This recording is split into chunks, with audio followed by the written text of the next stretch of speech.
This is a podcast about one woman's mission to help entrepreneurs and business owners write better business books. Each week, we tackle your writing excuses, because there are excuses too, and help you beat the blank page of doom so that you can write the book that'll grow your life and your business. Now here's your host, Vicky Fraser. Hello and welcome to the 1000 Authors Show. I'm Vicky Fraser, and today I'm joined by systems whiz Ashlee Berghoff of A Squared Online. And Ashlee is joining me to help writers with a few tips on how to get more organised and stop flailing around like a drunken octopus.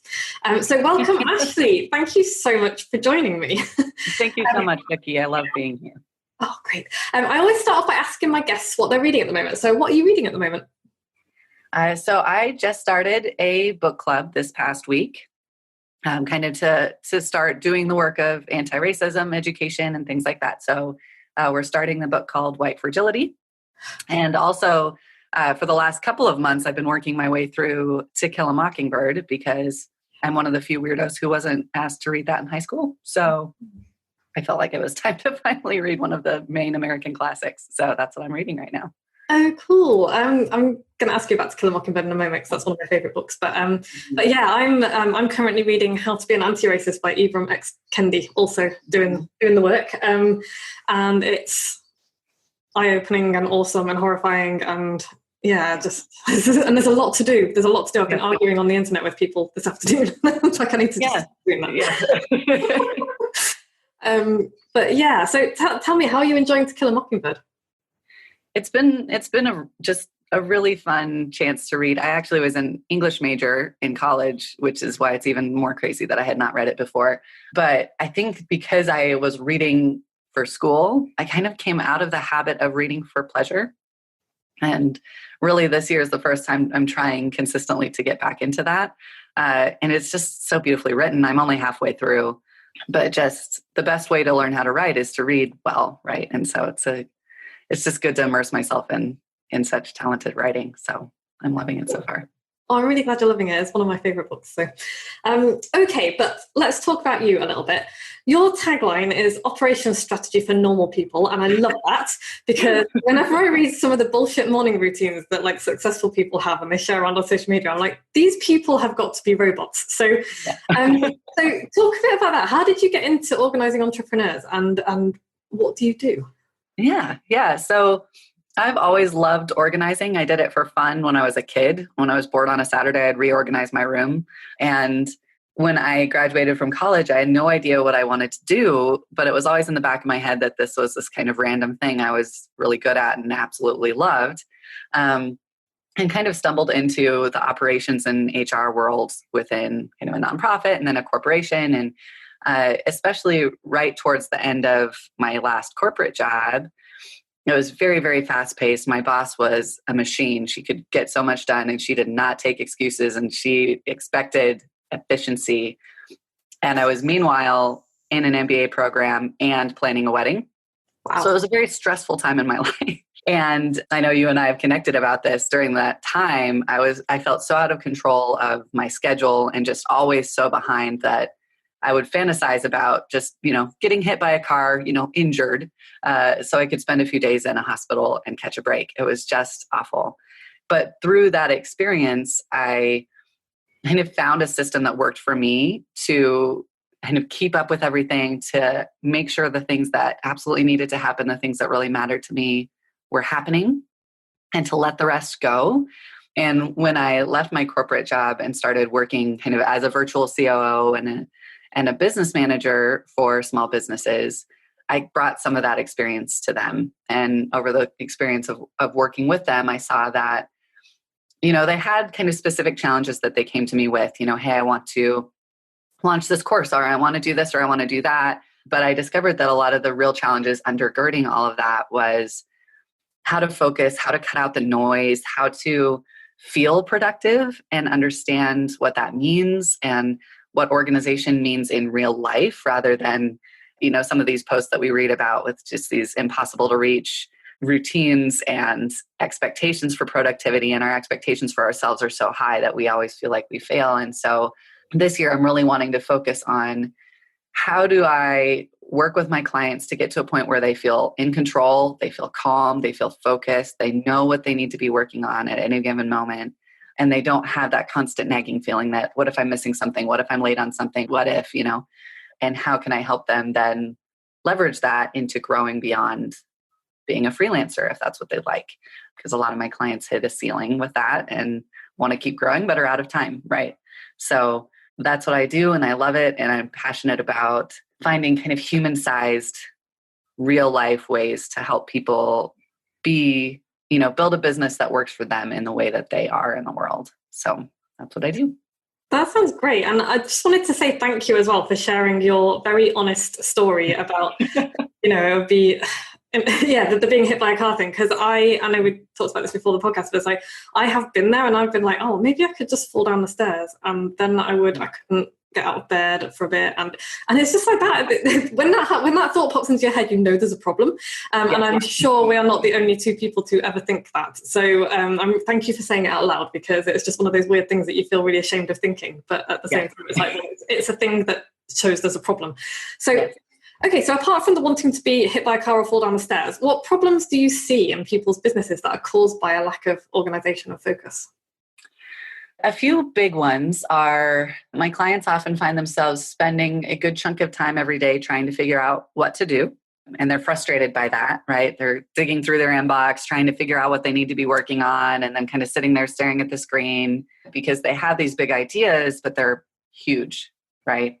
So they're like, oh, I want to launch a course, but you can't just sit down and launch a course, right? You have to figure out what to do to make that happen, right? And so there's a lot of time that my clients spend every single day trying to figure that out. And that can be a huge frustration point. Another one that I didn't anticipate, but as I started talking with people and they, started to trust me, I heard it more and more of just feeling like their business is a clown show or a circus, or they're out of control, or they are unproductive, right? So it almost becomes a self-identification of, I'm not organized, I'm not productive, I can't do this. And that's really hard to recover from, because even if you have a really productive day and then the next day you're less productive, because that's the cycle of life and mental energy, they'll remember that day that they weren't productive much more than the day that they were, according to the standard that they have. So there's kind of this huge expectation on themselves in terms of what productivity means. And then it becomes this kind of ingrained sense of failure and feeling out of control in their business. Can I just jump in there and just ask? Because that's one of the things that I found, and it's really interesting that you brought that up, because I will have like an amazingly productive day. I'll be up at 5 and I'll just get so much done and it'll be fantastic. And then the next day I'll just be kind of like, I might achieve one half of the thing, and then, like you say, you beat yourself up. So is that normal? Is it normal to not be able to sustain that kind of productivity all the time? Yes, very much so. Very normal. And I learned this kind of in corporate, just kind of watching my own cycles, where I'd have a day where I was a machine. I'd knock out 25 things and clean out my inbox. And then the next day I was totally useless. And I was like, why is this happening? But if you think about it psychologically, we think of our energy in terms of time, right? This took me an hour, that took me 2 hours. Therefore, it took 2 hours worth of energy. But we have the way our attention and our kind of mental load works is, when you strain it one day, it needs to rest the next day, just like any other muscle. And so a lot of what I work with my clients on is finding a rhythm that they can sustain. Because and you'll hear this from some people who are super type A, very high achievers, find a way to operate at that level. They get sick, right? Yeah. Their body will shut down. They end up in the hospital. They end up having a breakdown. They end up passing out in the middle of a meeting, right? And so even if you can find a way to maintain it, your body will at some point make you rest. And that's what we hope to avoid. But yeah, it's very normal. Okay. So how do you work with people then to help them find that rhythm? What do you look for? What do you advise people to do? So a lot of what we do, we work with a lot of our clients on a long-term basis. And so we kind of take things one at a time. And usually at the beginning of our relationship, it's all about just kind of clearing out some of the noise and the mess in their head. So we'll do brain dumps where they're just talking at me. I want to do this and I want to do that, but I have to do this and this is going on and then I have to do this, and get everything out of their head and help them see it Because most of it is this really helpful realization like, oh, that's why I'm stressed out. I'm holding all of that in my head at one time, right? So we try to pull that out and then start solving some of those problems, looking for the biggest pain points one at a time. And so for some of them, it's like, hey, I have an event in 6 weeks. So we'll just focus on that, help them get that out. Like we can't do deep work on the rest of your operations right then. Like you have a deadline, let's get that done. For others, what we might do, for one client, we're helping him kind of get to a point where he's not in his inbox all day, every day, right? So we're setting up the systems where he'll get notified when certain people email him, kind of his high priority clients and people he really wants to be able to respond to within 5 minutes, right? But then he doesn't have to constantly go back and check. Oh, did this person email me? Oh, did this person email me? Right? Because that is using up mental energy that's not actually going anywhere, right? So we'll kind of pinpoint a specific thing to work on to start kind of clearing out the clutter, clearing out the noise. And then over time, the goal is to start building some infrastructure into their business, whether that be how they plan, how they deliver to their clients. If they're reinventing the wheel every time, that uses a lot of extra time, or just kind of helping them structure big things down to something they can actually sink their teeth into, right? So it'll be like, hey, here's the 5 things you need to do this week.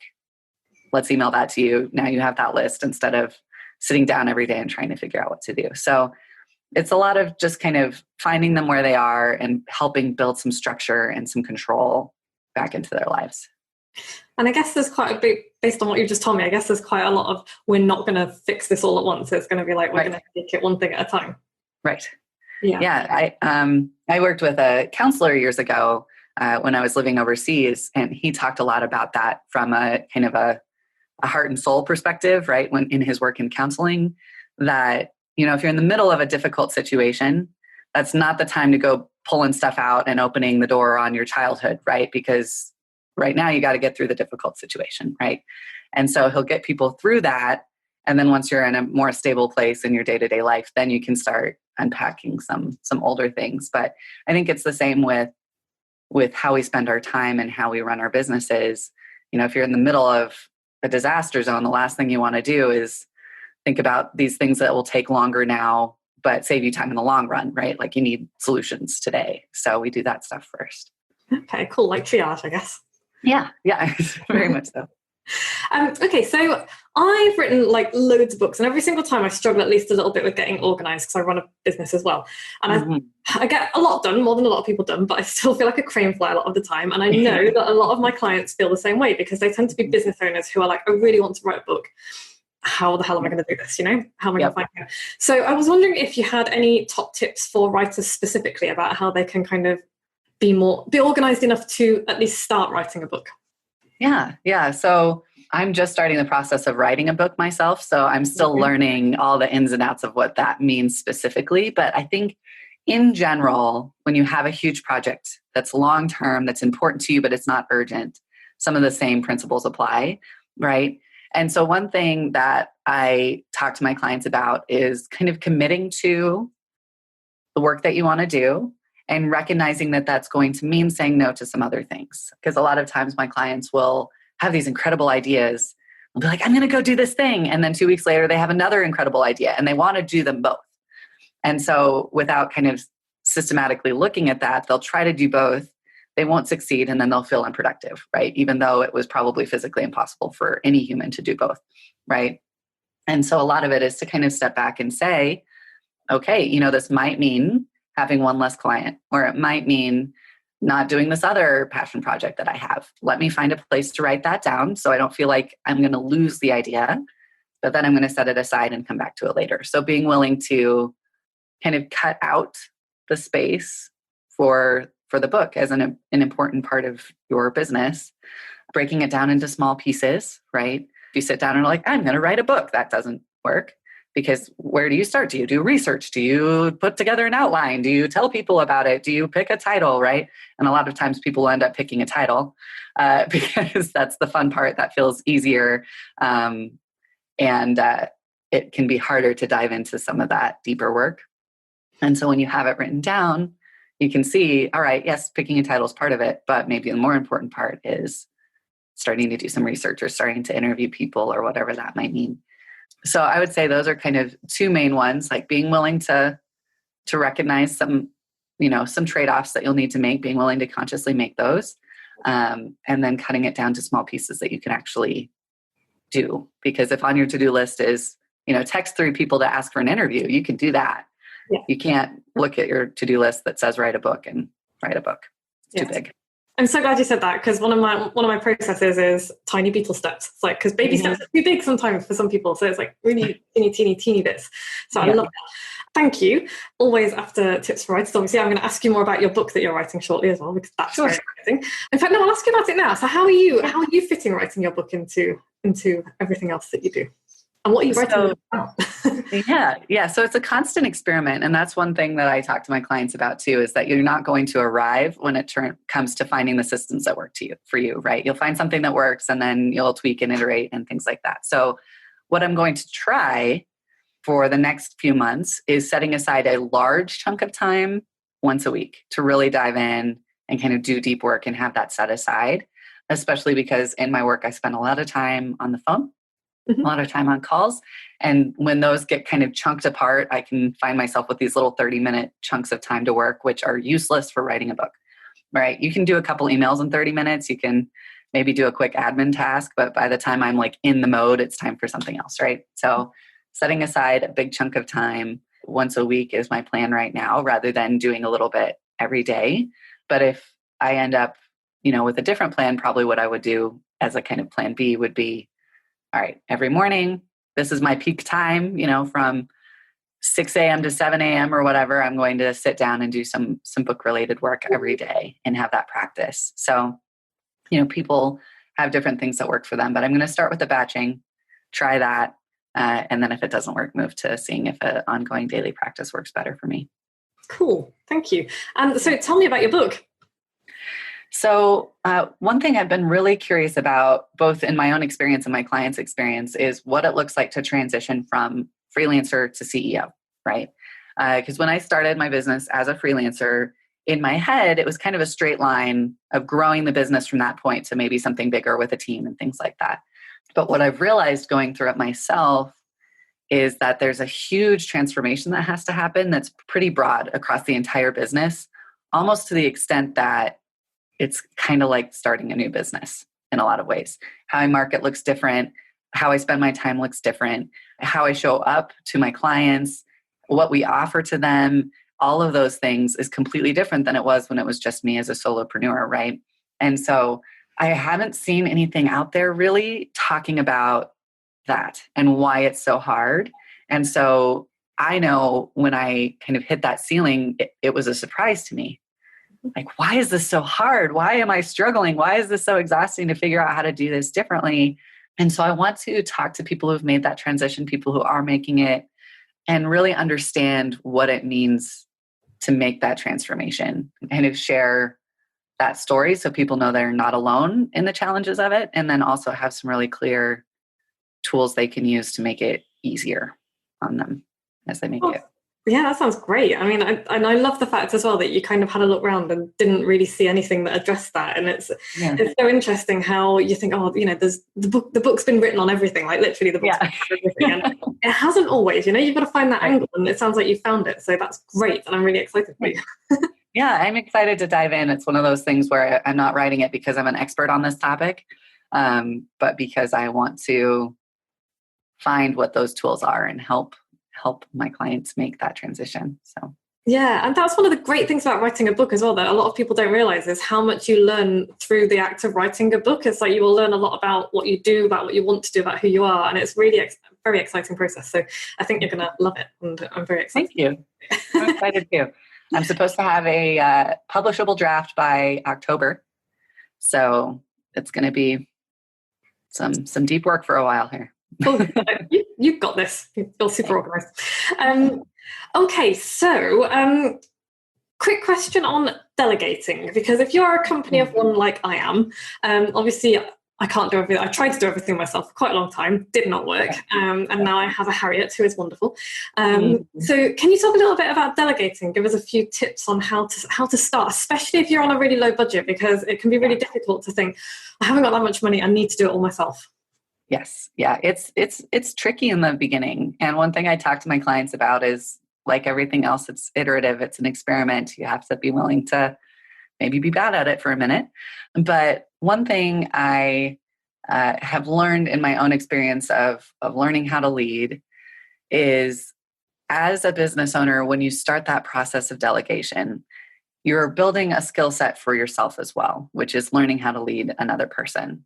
And that's a different skill set than learning how to do something yourself. And so it's okay for it to take longer for a while than doing it yourself, right? Because you're also building a skill set. Because I think a lot of times people will say, well, I could have done that myself so much faster. And then this whole thing is a fail. I'm not going to do it again, right? But the point is, you're building a relationship with that person. You're building the skills yourself. And how do I communicate effectively? How do I provide good feedback? How do I make it clear what I need here? And things like that. So giving yourself space to learn how to lead and recognizing that that's what you're doing. Because I've also seen some business owners think, okay, I have this problem, i.e. I'm out of time, I'm disorganized, I have so much to do. I'm going to hire a VA and that's going to fix my problem, right? And it doesn't quite work, because the VA will come to them and say, all right, how can I help you? And they'll be like, I don't know, just do some stuff, figure it out. I don't know. I don't know what I'm doing. I'm doing a bunch of stuff and you just got to keep up. And the VA can't, and it doesn't work, and it's a struggle, right? So I always recommend saying, hey, step back, recognize that you need to learn how to be a boss, and you're going to have to figure out what you want and what success looks like and things like that. And you can start with one task, like say you created a YouTube video and you want that turned into a blog, right?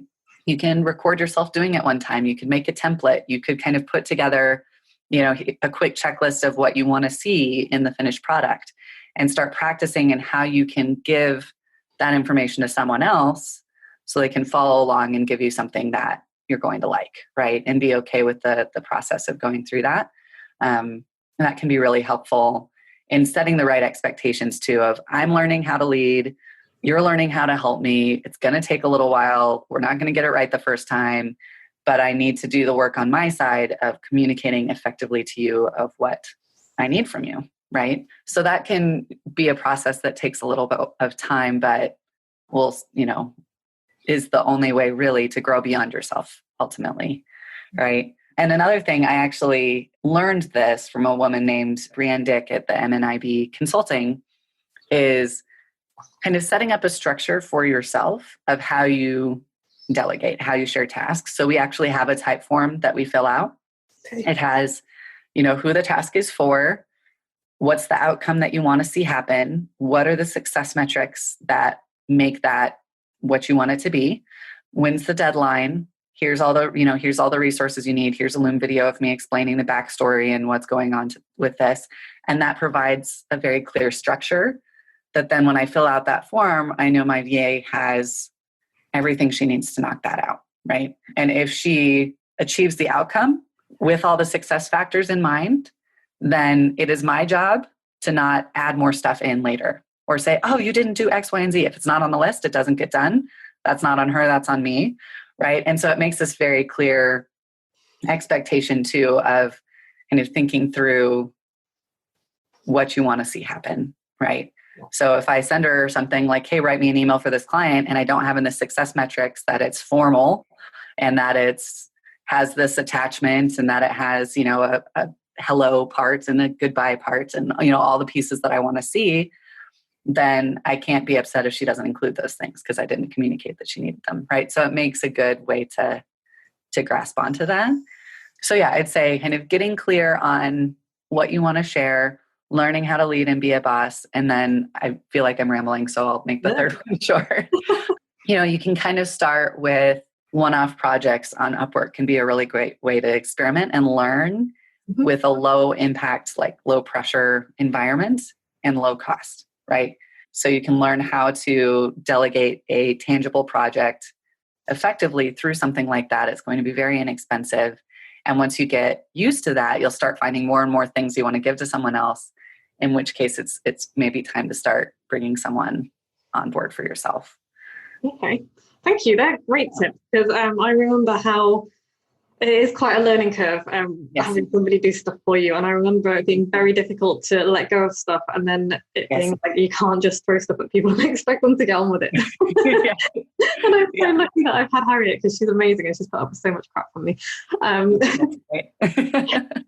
We're running out of time. There's so much more I want to talk to you about. So I'm just going to be like, right, I'm going to come back to you like next year after you've written your book and we'll talk. I love that. We'll talk more because there's so many things that I want to ask you about knowing, deciding what to do and, how to decide on what to do and your planning process and all sorts of stuff. And we haven't got time. So I'm going to leave that as a teaser for having you come back. But if you could leave the listeners with just one thing to think about when they're getting organized to write a book, what would it be? That's a great question. On the organization side, what I would recommend is kind of going back to what we were talking about at the very beginning, kind of setting expectations for yourself that you can achieve, right?